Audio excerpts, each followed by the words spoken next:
नमस्कार। आप सभी का एक बार फिर से स्वागत है मेरे एक नए वीडियो में। पिछले वीडियोज़ के इतने अच्छे फीडबैक मिले हैं कि अब मैं रुक नहीं पा रहा हूँ। मेरे कई साथियों ने मुझे फ़ोन करके बताया कि सर आपका ये जो प्रयास है, ये हमें बहुत फ़ायदा दे रहा है, हमें बहुत लाभ दे रहा है। हमारे जितने भी स्पेशल एजुकेशन टीचर हैं, जो अभी नए जॉइन किए हैं या गेस्ट टीचर्स में हैं या 2014 से अभी तक काम कर रहे हैं, उन सभी ने मुझे बहुत ही अच्छा फीडबैक दिया। उन्होंने कहा सर ये प्रयास रुकना नहीं चाहिए, ये बहुत मददगार है। इसी क्रम में मैं फिर से एक नई वीडियो लेके आया हूँ, एक बहुत ही इम्पोर्टेंट टॉपिक पे जो है, और वो टॉपिक ऐसा है जिसके लिए सभी परेशान होते हैं। हम सभी स्पेशल एजुकेशन टीचर हैं और हम ये जानते हैं कि हमारे साथ सीडब्ल्यूएसएन बच्चे जुड़े होते हैं। सीडब्ल्यूएसएन का मतलब होता है चिल्ड्रन विद स्पेशल नीड, और इन बच्चों को पढ़ाने के लिए एक विशेष प्लानिंग की ज़रूरत होती है, और इसी प्लानिंग का नाम होता है आईईपी, यानी कि इंडिविजुअलाइज्ड एजुकेशन प्लान। हम सभी जब से नौकरी में आए हैं या जब से हम स्पेशल एजुकेशन के फील्ड में काम कर रहे हैं, तब से हमारे साथ ये रहता है कि हमें आईपीएस बनानी है, और हम आईपीएस बनाते भी हैं। लेकिन बहुत जगह पे कन्फ्यूजन है टीचर्स को कि आईपी कैसे बनाई जाए। उन बच्चों के साथ हम कैसे आईपीएस प्रिपेयर करें जो सीडब्ल्यूएसएन में आते हैं। कई बार तो समझ ही में नहीं आता कि हमें उनको क्या अलग देना है। कई बार हम गोल्स नहीं सेलेक्ट कर पाते, कौन से गोल्स लेने हैं, और डिपार्टमेंट का कभी-कभी प्रेशर ऐसा होता है कि समय निकल जाता है और आईपीएस हमारी रेडी नहीं हो पाती। और उस केस में ये होता है कि हम फॉर्मेलिटी भी करते हैं कई बार जो है समय निकलने के बाद आप आईपी को केवल डॉक्यूमेंटेशन के रूप में ही रख देते हैं। तो ये ठीक नहीं है हमारे बच्चों के लिए।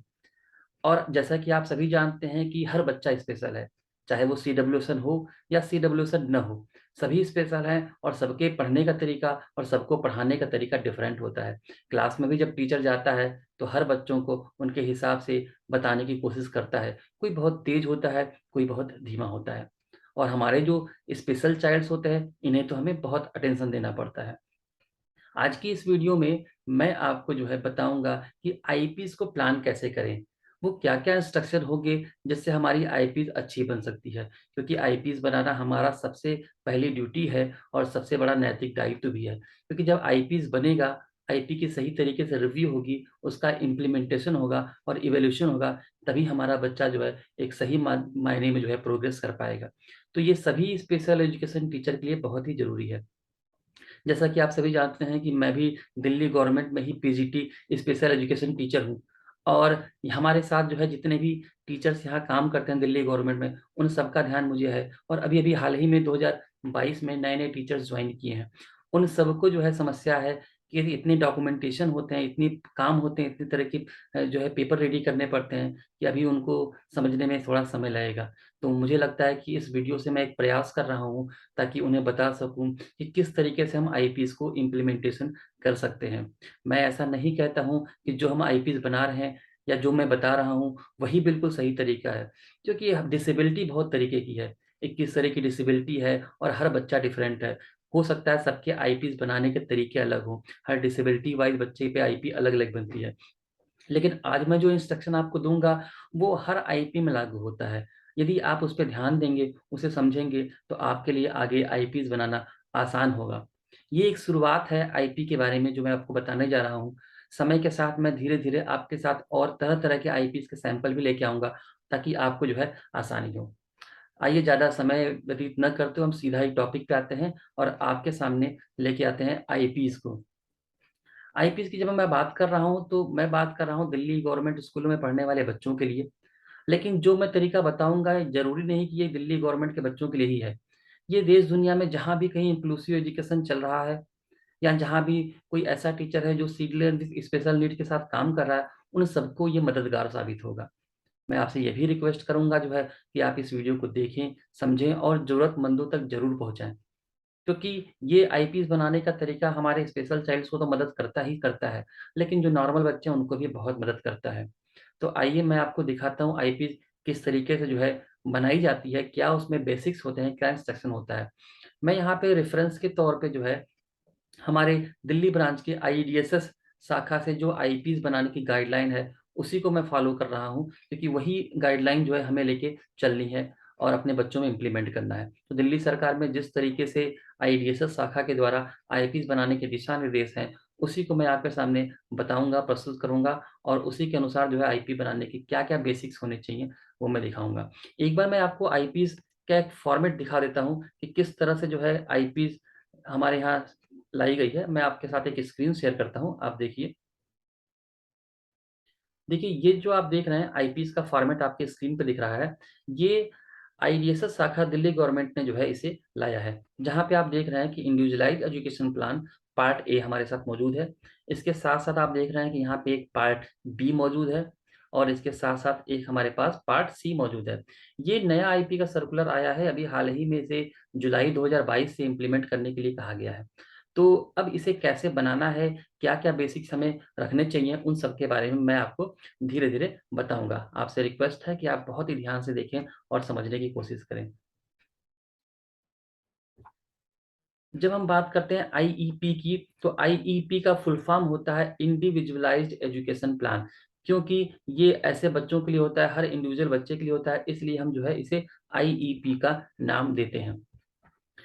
यहाँ पे मैं आपको बताने जा रहा हूँ instruction for preparing individualised education plan और इसके लिए जो हमने रेफरेंस लिया हुआ है वो है circular number F150/DDE/IDSS admin.cell 2016-17 341-346 dated 5/5/2022, यानी कि 5 मई 2022 को एक सर्कुलर आया था आईडीएसएस शाखा से और हमें बताया गया कि किस तरीके से हमें जो है आईईपीज़ की प्लानिंग करनी है। तो आज जो मैं आपको आईपीज़ बनाने का तरीका या जो इंस्ट्रक्शन बता रहा हूँ, वो इस सर्कुलर को फॉलो करता है। इसके साथ-साथ आरपीडब्ल्यूडी एक्ट को भी फॉलो करता है। यहाँ देखिए आरपीडब्ल्यूडी एक्ट 2016 क्या कहता है, चैप्टर 3 जो कि एजुकेशन को डील करता है। यहाँ पे सेक्शन 16 और 7 पॉइंट है इसमें, जहाँ पे कहता है कि every government establishment to monitor participation, progress in terms of attainment level and completion of education in respect to every student with disability. यानी कि हम आईपीज़ बना क्यों रहे हैं?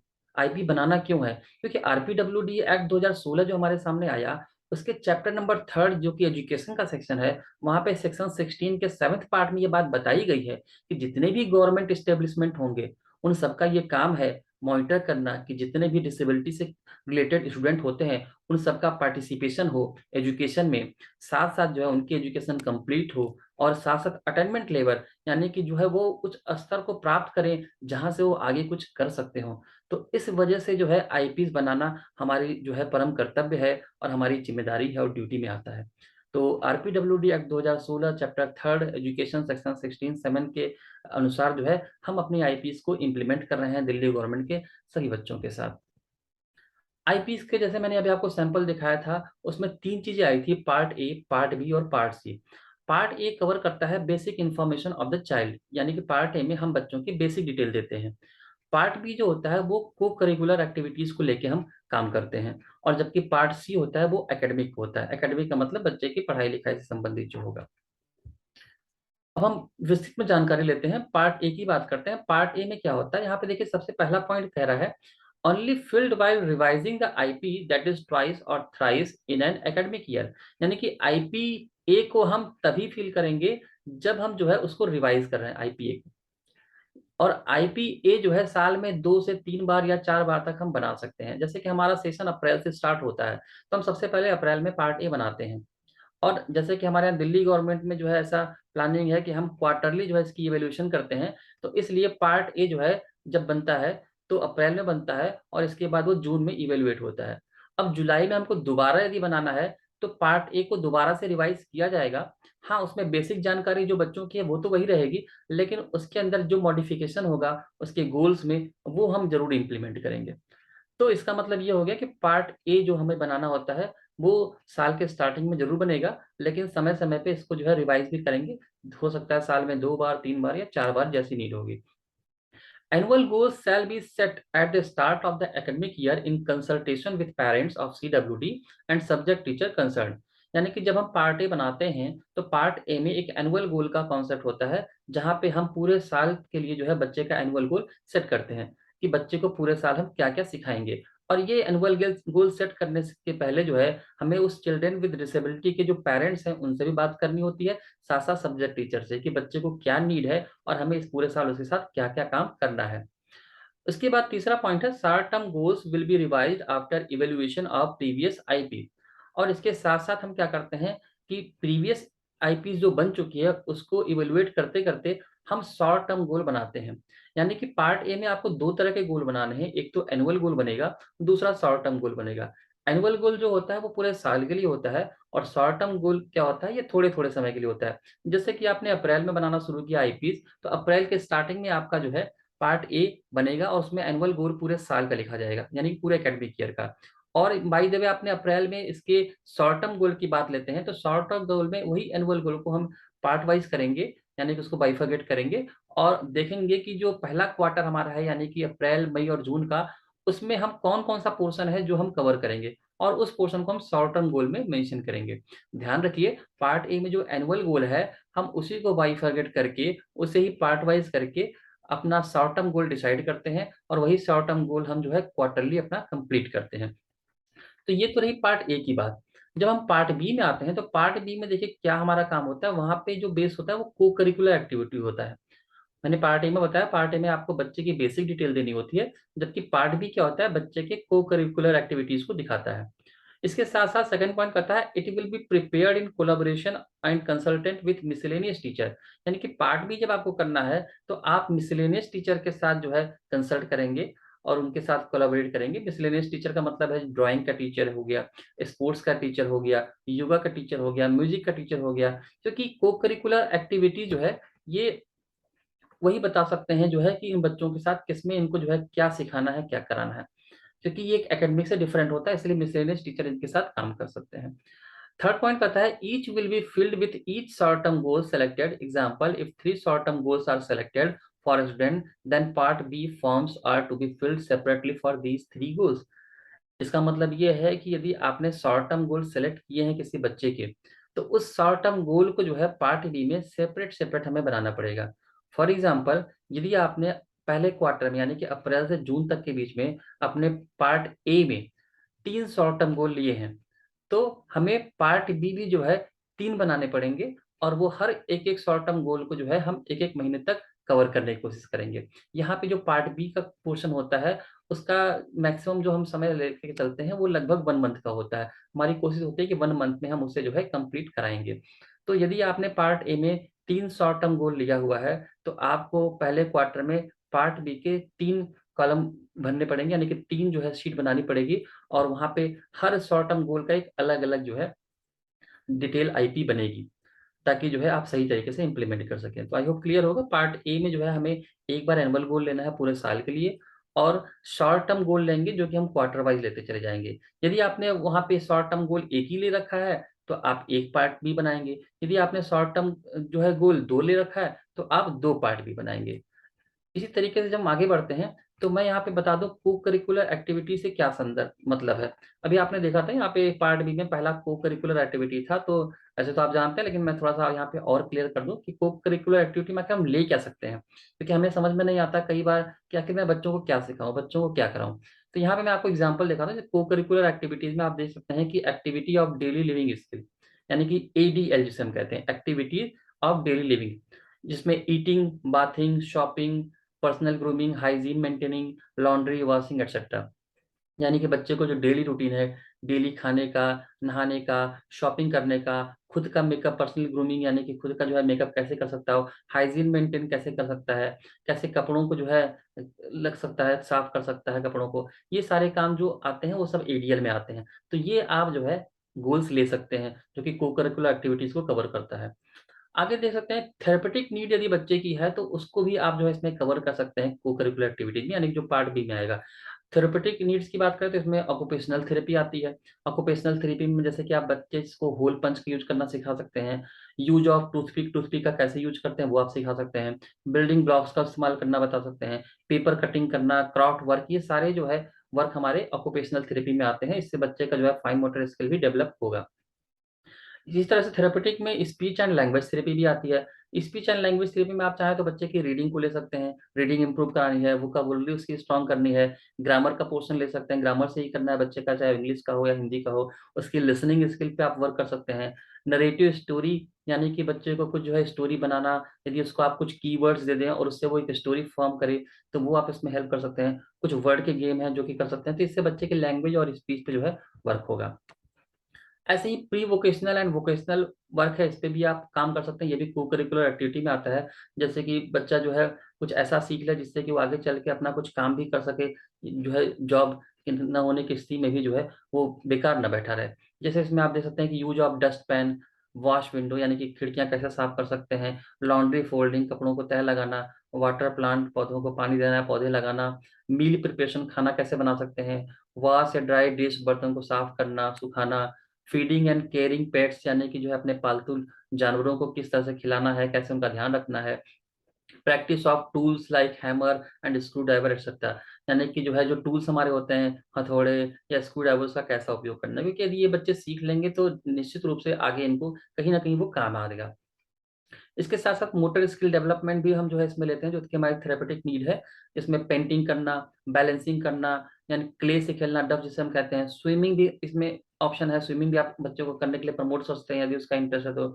बटनिंग, बटन लगाना सीख सकते हैं, थ्रोइंग एंड कैचिंग, बॉल को कैच करना फेंकना, ये भी जो है मोटर स्किल डेवलपमेंट करता है। जंप कराना जो है ये भी बच्चे को, ये सारी एक्टिविटी जो है बच्चे के नीड के हिसाब से होगी, कौन सा बच्चा किस तरह की कोकुलर एक्टिविटी कर सकता है उसकी बात करेंगे।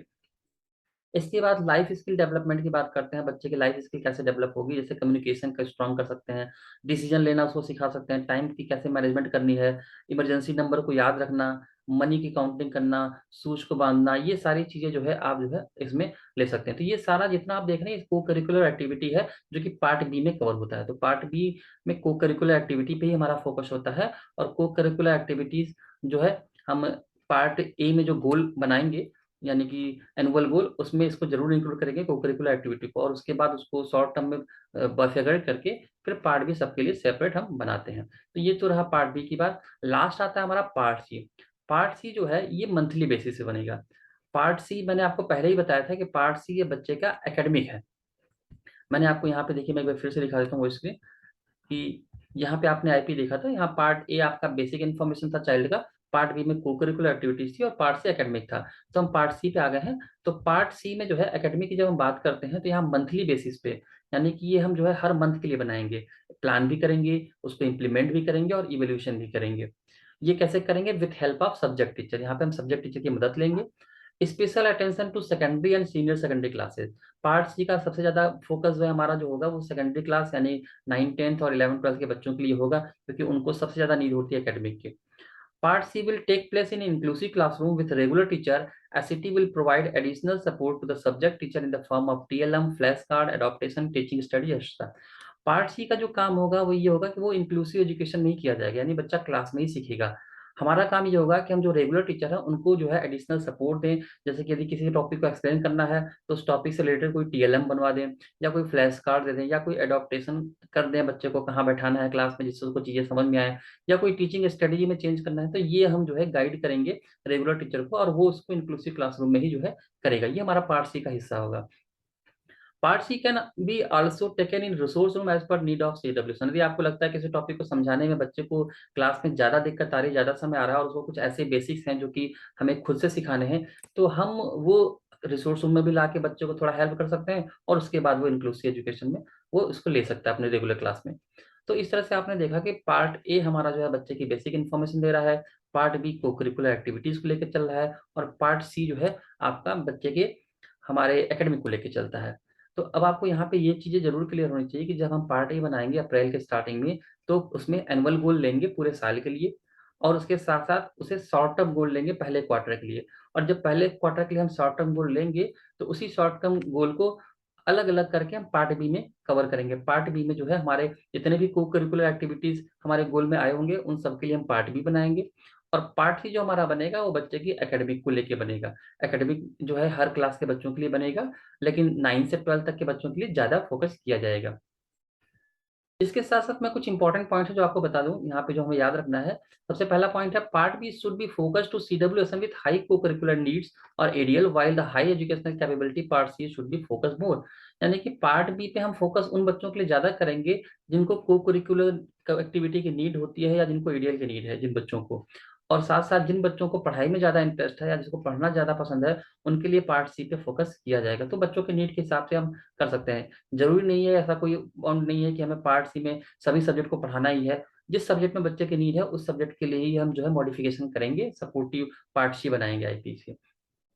सेकंड है goals must include plus curriculum. Goals कैसा होना चाहिए? गोल्स में प्लस करिकुलम होना चाहिए। प्लस करिकुलम यानी कि braille, Taylor frame, sign language, total communication, orientation, mobility etcetera. यानी कि बच्चों के नीड के हिसाब से यदि बच्चा कोई जो है विजुअली इम्पेयरमेंट है, उसके लिए ब्रेल होनी चाहिए, साथ-साथ टेलर फ्रेम होनी चाहिए। बच्चा हियरिंग में है तो उसके लिए साइन लैंग्वेज होना चाहिए, टोटल कम्युनिकेशन होना चाहिए। बच्चों की जो है मोबिलिटी या उनकी ओरिएंटेशन की भी जो है करिकुलम हमें लेके चलना है अपने गोल्स में। उसके साथ-साथ फंक्शनल करिकुलम को भी लेके चलना है, जहाँ पे बच्चा सेल्फ हेल्प स्किल या सोशल स्किल, ऑक्यूपेशनल स्किल इसको भी सीख सकता हो। बच्चे खुद की मदद कर सकता हो, समाज में कैसे रहना है, अपना काम कैसे करना है, ये सब चीज़ें फंक्शनल करिकुलम भी हमें अपने गोल्स में लेके चलना पड़ेगा।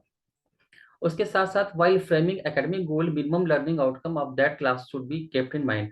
जब भी किसी बच्चे के लिए हम पार्ट सी बना रहे हैं, यानी कि पार्ट सी जो कि एकेडमिक्स है वो बना रहे हैं, तो हमें इस बात का ज़रूर ध्यान रखना है कि उस पर्टिकुलर क्लास के लिए जो है मिनिमम लर्निंग आउटकम क्या होना चाहिए। मिनिमम लर्निंग आउटकम का मतलब ये है कि यदि कोई सब्जेक्ट का एग्जाम हो रहा है और बच्चे को पासिंग मार्क 33% लाना है, तो उस 33% को लाने के लिए हमें क्या-क्या चीज़ सिखा देनी पड़ेगी। तो हमारा फोकस ये ज़रूर होना चाहिए कि पार्ट सी में हम कम से कम बच्चे का इतना कवर कर दें कि बच्चा जो है उसकी जो मिनिमम लर्निंग आउटकम है वो ज़रूर सीख जाए, ताकि बच्चा उस क्लास को क्वालीफाई करके आगे जाए। ये डिपेंड करता है, कई बार बच्चों पे भी जो है कौन-सा बच्चा नीड है, यदि हो सकता है कोई ऐसा बच्चा हो जो कि उस लेवल पे नहीं कर पाता हो, तो ऐसा कोई हार्ड एंड फास्ट रूल नहीं है, हमारी कोशिश ज़रूर होती है कि मिनिमम लर्निंग आउटकम मिले बच्चे को। इसके साथ-साथ core subject teaching should not be done by SET in secondary and senior secondary classes.